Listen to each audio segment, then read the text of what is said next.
So something that went to through my mind the other day when I was thinking about Ashoka. So King Ashoka lived about 2,300 years ago.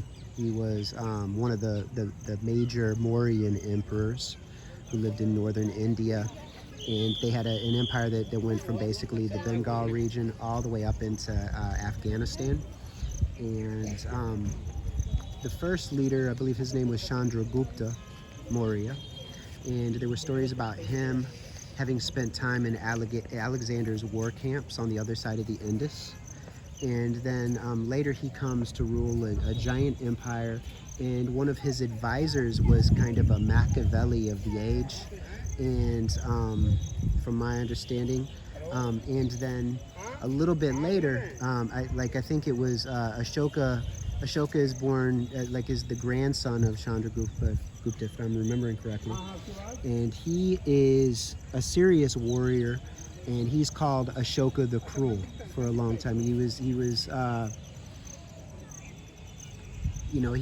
very, almost a savage warrior, and he was not known for being very merciful upon his opponents.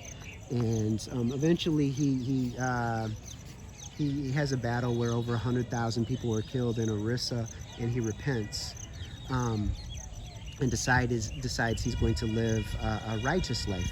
And so he would limit hunting on certain days, and certain creatures were off limits. He encouraged vegetarianism. He encouraged a variety of new philosophical ways of life. He would encourage the Buddhists and the Jains and the Ajivkas, as well as other Brahmanic groups.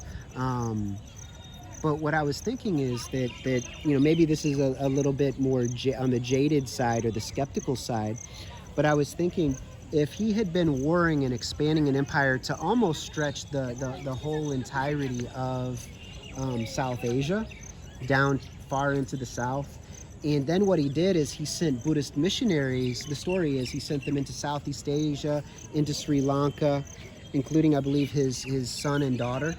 That had become a monk and a nun. They went down to Sri Lanka, if I'm remembering correctly. He sent missionaries to Greece, to Egypt, to Syria, up into Central Asia is the story. So he was sending Buddhist missionaries all over the world. So he's kind of he's spreading not only Buddhism, but his name.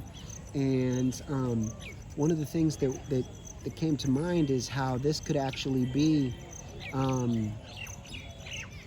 it could have been a way to, if people are encouraged to be more nonviolent and turn the other cheek, so to speak, then it might discourage rebellion in his kingdom and make it easier to manage if people are living a more nonviolent lifestyle. And so he's encouraging these teachings of nonviolence and not as much the warrior traditions.